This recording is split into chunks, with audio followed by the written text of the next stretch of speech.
Assalamualaikum warahmatullahi wabarakatuh. Perkenalkan, nama saya Kindis Brianesa, NIM 33201207F dari D3 Analis Kimia. Di sini saya akan menyampaikan materi mengenai ibadah.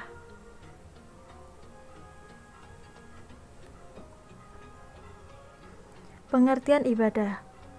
Menurut etimologi, yaitu taat, menurut, merendahkan diri, serta tunduk yang juga bermakna sebagai doa. Terminologi, ahli tauhid mengesahkan Allah, mentakzimkannya dengan sepenuh takzim. Ahli fikih, apa yang dikerjakan untuk mendapat keridhaan Allah dan mengharap pahalanya. Nataijul ibadah atau buah ibadah.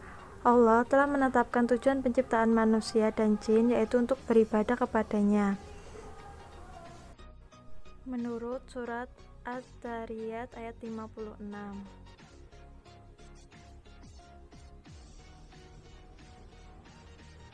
Hakikat ibadah.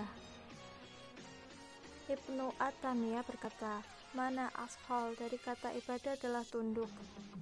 Ibnu Al-Qayyim Al-Jawiyah berkata, ibadah adalah gabungan antara ketaatan yang penuh dan cinta yang sempurna. Pembagian ibadah didasarkan pada umum dan khusus. Ibadah ammah, sesuatu pernyataan baik yang dilakukan dengan niat baik dan semata-mata karena Allah, makan, kerja, kuliah. Ibadah khasah, ibadah yang ketentuannya telah ditetapkan oleh nas, sholat, dan zakat. Pembagian ibadah dari segi hal-hal yang berkaitan dengan pelaksanaannya. Ibadah jasmaniyah, ruhiyah, sholat, dan puasa. Ibadah ruhiyah, amaliyah, zakat. Ibadah jasmaniyah, ruhiyah, dan amaliyah, haji. Dari segi kepentingan perseorangan dan masyarakat. Ibadah fardhi, sholat dan puasa. Ibadah iktimal, zakat dan haji. Pembagian dari segi bentuk dan sifatnya, berupa perkataan atau ucapan, membaca doa, baca Quran, berupa pekerjaan tertentu, sholat, berupa menggugurkan hak, membebaskan utang, pelaksanaannya berupa menahan diri, puasa, perbuatan ditentukan bentuknya, menolong orang lain. Dampak positif dari ibadah. 1. Iman meyakini dan kefarduannya atau kesunahan ibadah yang dilakukannya. Ia melakukan ibadah itu atas dasar keyakinan, bukan ikut-ikutan saja.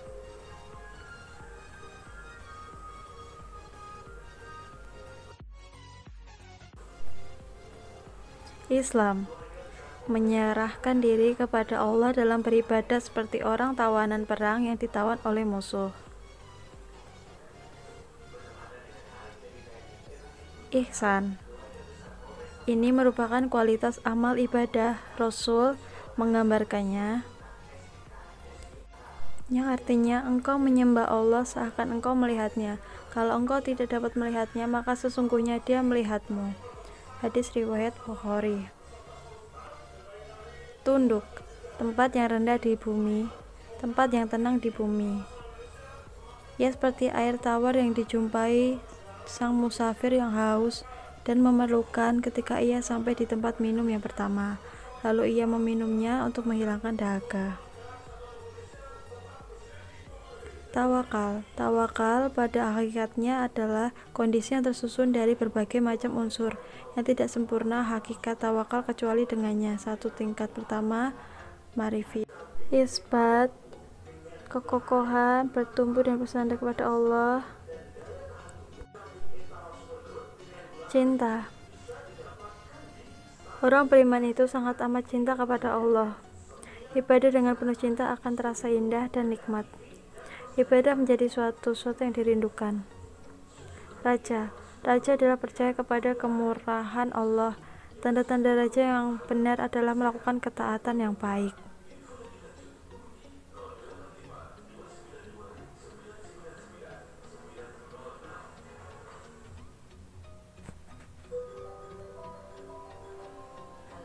Takut, tergerak hatinya untuk berlari darinya.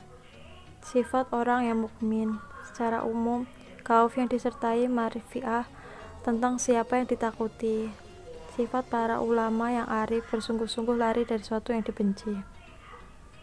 Taubat, ia merasakan banyaknya dosa dan kesalahan.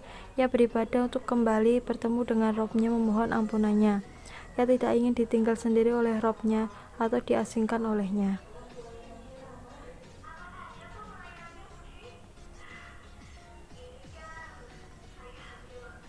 Doa adalah otaknya ibadah. Doa mesti dengan keyakinan atau dikabulkannya doa itu. Doa mesti dengan harap dan cemas. Sholat secara bahasa pun artinya doa, karena di dalam sholat penuh dengan doa. Khusyuk secara bahasa artinya rendah, hina, dan tenang. Bumi disifati khusyuk, kering, rendah, dan tidak menjadi tinggi dengan pemandangan dan tumbuh-tumbuhannya.